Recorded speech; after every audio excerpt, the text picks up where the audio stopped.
Allô à toutes et à tous, j'espère que vous allez bien. Aujourd'hui je vous partage la recette de mon cake vaisselle. Nous allons commencer par ajouter du coco sodium sulfate, qui est un nettoyant, dégraissant et tensioactif au bain-marie à feu doux. Soyez vigilants en portant un masque ou un foulard car les émanations sont irritantes pour le nez et la gorge. On rajoute ensuite l'eau. Si le mélange vous semble trop sec après avoir bien mélangé, n'hésitez pas à en rajouter un tout petit peu.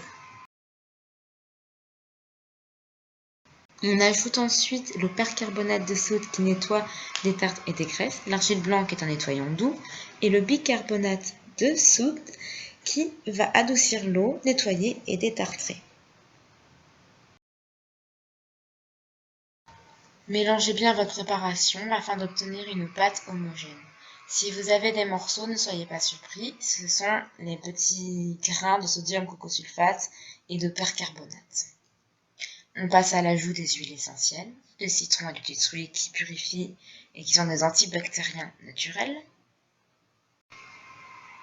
Et voilà, on mélange toujours le tout une dernière fois et on transvase dans un contenant préalablement désinfecté. On aplatit bien le tout. On peut laisser soit sécher à l'air libre, soit dans un réfrigérateur ou au congélateur, à votre préférence.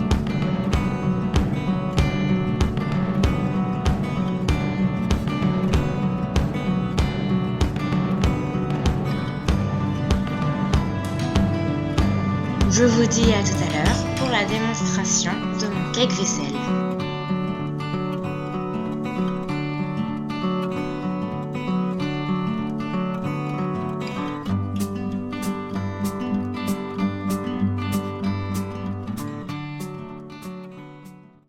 Salut à tous! Alors voilà, donc je vais vous montrer dans la vidéo comment j'ai fait mon savon vaisselle maison. Donc là il n'a pas encore vraiment séché mais il est quand même utilisable.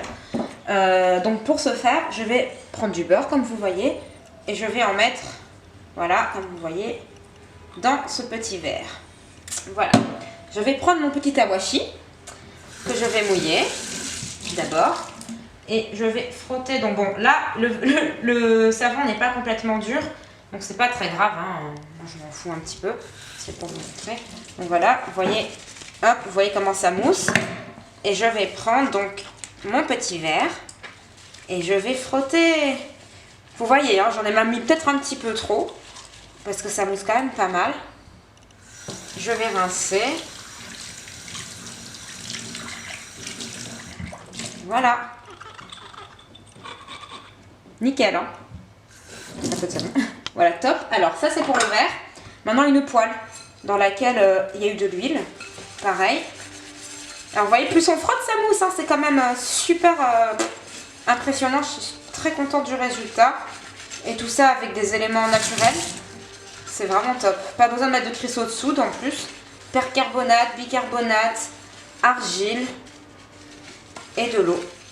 Et du coco sulfate de sodium, bien sûr. On rince la poêle et elle est nickel. Voilà, et comme vous voyez ici il y a encore de la mousse, donc du coup qu'est-ce que je vais faire? Je l'accroche tout simplement et elle servira plus tard, parce qu'on a souvent le réflexe de rincer une éponge qui est pleine de savon, mais au final qu'est-ce que ça fait? Du gaspillage. Et voilà, et vous pouvez fermer, ça se garde donc comme jusqu'à ce que vous finissez quoi. Il faut savoir c'est que sur le long terme le percarbonate peut perdre de son agent nettoyant.